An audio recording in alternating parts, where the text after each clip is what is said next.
Item ಯಾವುದೇ ಇರಲಿ try ಮಾಡಿ ಆಚಿ ಚಿಕನ್ ಮಸಾಲಾ. ಮನುಷ್ಯನಿಗೆ ದಾಹ ಆದ್ರೆ ಕೇಳಿ ನೀರನ್ನ ಕುಡಿತಾನೆ. ಆದ್ರೆ ಈ ಬಿರು ಬಿಸಿಲಿನಲ್ಲಿ ಬೇಸಿಗೆಯಲ್ಲಿ ಮೂಕ ಪ್ರಾಣಿಗಳ ವ್ಯವಸ್ಥೆ ಹೇಳತೀರದಂತಾಗ್ಬಿಟ್ಟಿದೆ. ಒಂದ್ ಹಸು ಕುರಿ ಸಾಕೋದೇ ಕಷ್ಟವಾಗಿರುವ ಈ ಕಾಲದಲ್ಲಿ ಯುವಕನೊಬ್ಬ ಸಾವಿರಾರು ಪ್ರಾಣಿ ಪಕ್ಷಿಗಳಿಗೆ ಆಸರಿಯಾಗಿದ್ದಾನೆ. ಸ್ವಂತ ಖರ್ಚಿನಲ್ಲಿ ಟ್ಯಾಂಕರ್ ಮೂಲಕ ನೀರು ಹರಿಸಿ ಪ್ರಾಣಿಗಳ ದಾಹ ನೀಗಿಸ್ತಾ ಇದ್ದಾನೆ. ಎಲ್ಲಿ ಅಂತೀರಾ? ಆ ರಿಪೋರ್ಟ್ ಇಲ್ಲಿದೆ ನೋಡಿ.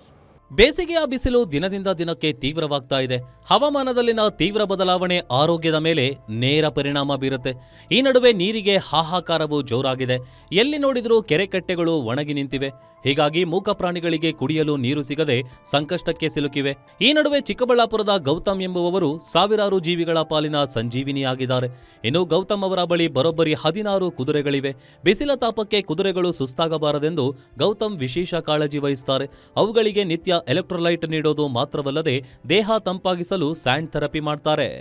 4 ಎಕರೆಯಲ್ಲಿ ನಾವು ವ್ಯವಸಾಯ ಮಾಡಿಕೊಂಡು ಕೋಳಿ ಕುದುರೆ ಒಂದು 16 ಇದೆ, ಕೋಳಿ ಒಂದು 300 ಇದೆ, ಕುರಿಗಳು 4 ಇದೆ, ಹಸುಗಳು ಒಂದು 16 ಇದೆ, ಒಂದು 6 ತಳಿ ಹಸುಗಳಿದೆ, ಎಲ್ಲ ದೇಸಿ ತಳಿಗಳಿದೆ. ಕುದುರೆಗಳು ಎಲ್ಲ ದೇಸಿ ತಳಿನೇ ಇದಾವೆ ನಮ್ಮ ಹತ್ರ. ಏನೇ ನಮ್ಗೆ ಈ ಬರೋ ಕಾಲದಲ್ಲಿ ನೀರು ತೊಂದರೆ ಎಲ್ಲ ಏನೇ ಇದ್ರೂ ನೀರು ಪರ್ಚೇಸ್ ಮಾಡ್ಕೊಂಡು ನನ್ನಾಗಲಿ ಟ್ಯಾಂಕರಲ್ಲಿ ಓಡಿಸ್ಕೊಂಡು ಬೇರೆಯವ್ರ ಹೊಲದಿಂದ ನೀರು ಮಾತಾಡಿಕೊಂಡು ನೀರೆಲ್ಲ ಸುಧಾರಿಸ್ಕೊಂಡು ಮಾಡ್ತಾಯಿದ್ದೀವಿ. ನೀರಿಗೆ ಏನೇ ಸಮಸ್ಯೆ ಇದ್ರೂ ನಮ್ಮನ್ನು ನಂಬ್ಕೊಂಡಿರೋಂಥ ಪ್ರಾಣಿಗಳನ್ನ ನಾವು ಕೈ ಬಿಡೋಕ್ಕಾಗಲ್ಲ. ನಮ್ದು ಏನೇ ಕಷ್ಟ ಇರ್ಬೋದು, ನಾವು ಯಾವುದೇ ಲೈಫ್ ಸ್ಟಾಕ್ ಮನೆಯಲ್ಲಿ ಇಟ್ಕೊಂಡಿದ್ರೆ ನಾವು ಮನೆಯಲ್ಲಿ ಸಾವಾಗಿದ್ರೂ ನಾವು ಪ್ರಾಣಿಗಳನ್ನ ಬಿಟ್ಕೊಡೋಕ್ಕಾಗಲ್ಲ. ಇನ್ನು ಯುವ ರೈತನಾಗಿರುವ ಗೌತಮ್ ಕೇವಲ ಕುದುರೆಗಳಷ್ಟೇ ಅಲ್ಲದೆ 4 ಎಕರೆ ಜಮೀನಲ್ಲಿ 100 ಕುರಿ, ಮೇಕೆ, ಹಸು ಹಾಗೂ ಬಣ್ಣ ಬಣ್ಣದ ಪಾರಿವಾಳಗಳನ್ನು ಸಾಕಿದ್ದಾರೆ.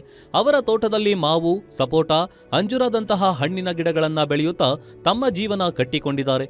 ಗೌತಮ್ ಅವರ ಈ ಅದ್ಭುತ ಪ್ರಾಣಿ ಪ್ರೇಮ ಹಾಗೂ ಕುದುರೆ ಸವಾರಿ ಕೌಶಲ ಕಂಡು ರಾಜ್ಯದ ಮೂಲೆ ಮೂಲೆಗಳಿಂದ ಯುವಕರು ಇಲ್ಲಿಗೆ ಕುದುರೆ ಸವಾರಿ ಕಲಿಯಲು ಆಗಮಿಸುತ್ತಿದ್ದಾರೆ.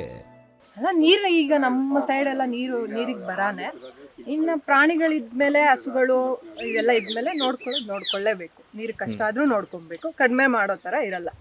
ಬೇಸಿಗೆಯಲ್ಲಿ ನೀರು ಸ್ವಲ್ಪ ಜಾಸ್ತಿನೇ ಕೊಡಬೇಕು. ಈಗ ನಾನು ಇಲ್ಲಿ ಹಾರ್ಸ್ ರೈಡ್ ಕಲೀಲಿಕ್ಕೆ ಒಂದು 8 ತಿಂಗಳಿಂದ ಬರ್ತಿದ್ದೀನಿ. ನಾನು ನೋಡಿರೋ ತರ ಅಣ್ಣನ್ಗೆ ಪ್ರಾಣಿಗಳ ಮೇಲೆ ತುಂಬಾ ಪ್ರೀತಿ ಜಾಸ್ತಿನೇ ಇದೆ. ಒಟ್ನಲ್ಲಿ ಬರಗಾಲದ ನಡುವೆಯೂ ಪ್ರಾಣಿಗಳಿಗಾಗಿ ತನ್ನ ಬದುಕನ್ನೇ ಮುಡಿಪಾಗಿಟ್ಟಿರುವ ಗೌತಮ್ ಅವರ ಕಾರ್ಯ ನಿಜಕ್ಕೂ ಶ್ಲಾಘನೀಯ. ಅವರ ಈ ಶ್ರಮ ಮತ್ತು ಪ್ರಾಣಿ ಪ್ರೇಮ ಇತರರಿಗೂ ಮಾದರಿಯಾಗಲಿ ಎನ್ನುವುದೇ ಗ್ಯಾರಂಟಿ ನ್ಯೂಸ್ ಆಶಯ. Rajappa, guarantee news, Chikkaballapur.